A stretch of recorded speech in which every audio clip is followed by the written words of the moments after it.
Assalamualaikum, isteri. Abang dan abang ini berbuka bulan ini. Ganasnya. Okey, hari ni nak masak ni. Aplikasi Buzz. Yes. Jadi Abang Ninja nak guna aplikasi Buzz ni, nak voice dengan akak korang guys. Kita nak tanya berbuka apa Kita tengok akak korang balas apa.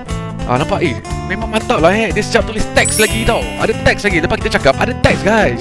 Terbaik lah geng. Malam ni nak masak nasi ayam. Voice siapa yang dia guna Dia tak tahu kita ada suara baby ni. Kau berhenti. Jangan lupa nasi ayam juga. Kita nak susu ada sekali kat tepi ya. Cucu. Kita dengar ajak. Jangan lupa nasi ayam juga. Kita nak susu ada sekali kat tepi ya. Cucu. Nak susu apa? Susu coklat? Susu coklat. Saya kena suara jantan. Paling deep ni suara ni. Saya nak susu yang boleh memberikan saya tenaga yang luar biasa. Dengar jap. Saya nak susu yang boleh memberikan saya tenaga yang luar biasa.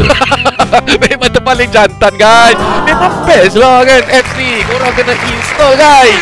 Mantap lah So jadi sebenarnya aplikasi ni membuatkan kita lebih kata orang tu berkomunikasi guys Memang mantap. Sebab apa? Kelakarnya kita ada filter suara. Boleh guna iftar. Itu dia. Mantap. Terbaik. Ada lagi tak? Kita cek. I see you.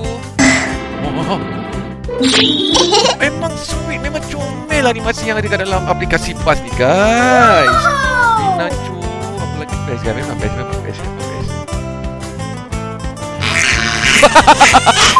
Dia boleh bagi pula ke? Apa ni? Gift lah voice gift. Faham. Patutlah setiap gift yang dibagi tu ada voice, ada suara. Rupanya gift ni sebenarnya yang bersuara. Faham. Memang best lah. Memang update lah. Mantap lah. Comelnya.